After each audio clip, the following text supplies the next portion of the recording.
Hello everyone, this is Shipra Ernest and welcome to Leetcode. So what this problem actually means is that we have been given a linked list and there is a cycle which has been formed in the given linked list. As you can see over here, our node 4 is connected to our node 3. So we need to detect this cycle and we need to return true if there is a cycle. In this particular case there is a cycle, and if there is no cycle we are going to return false. So how are we going to solve this problem? In order to solve this problem, one approach which comes to my mind is to use a hash set. As we all know, a hash set is a data structure where only unique elements are present, leading to no place for duplicate nodes. Let's go ahead and see how this approach actually works. So our approach will be something like this. We are going to assign our head node to a current variable, and then this current node will move forward while our linked list is not equal to null. At this moment, our linked list is not equal to null. Since it is not equal to null, I'm going to add it into our hash set. Our current will move to current.next and it is at 2 right now. We are going to insert the node 2 into our hash set. 2 has been added into the hash set. Again, our current will move forward to the next node and it is at node 3 right now. Since our current node is not equal to null, we are going to insert it into our hash set. Now we are at node 4.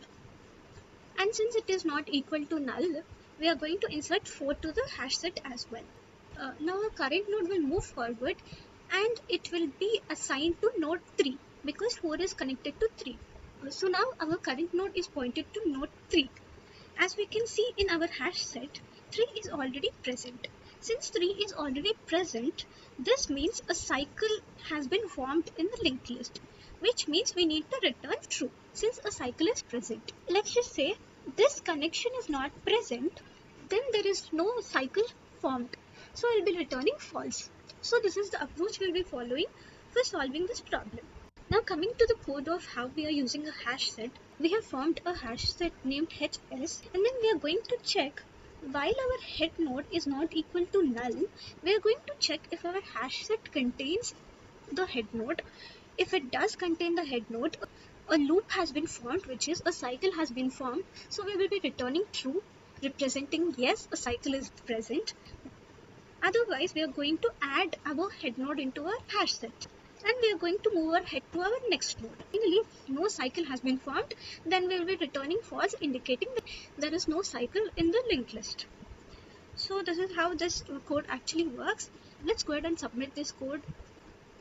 Great, code works, but the issue with this particular code is that we are using an extra data structure, a hash set, which will lead to extra space complexity, which is overfilled space complexity.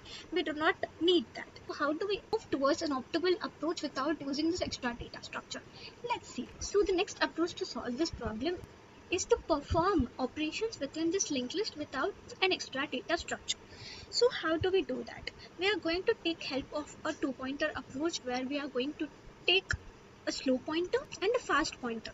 So both these pointers are pointed towards our head node, which is 1. Great.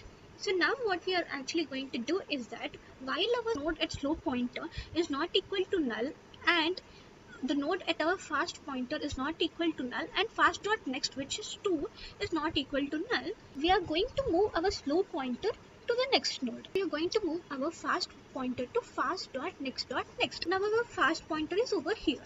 We are going to check once again if my node at slow is not equal to null and if my node at fast is not equal to null and fast.next is not equal to null. Since it is not equal to null, we are going to move the slow pointer to the next node and we are going to move our fast pointer to fast.next.next, which is our node 3 only.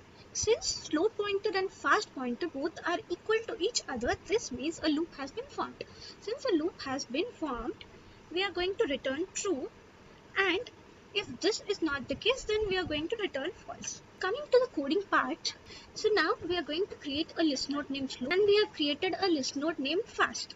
Both are pointed to our head node. While our slow is not equal to null and our fast is not equal to null and our fast.next is not equal to null, we are going to point our slow to slow.next and fast to fast.next.next. Then we are going to check if our slow is equal to fast, then we are going to return true, and if that's not the case, then we are going to return false.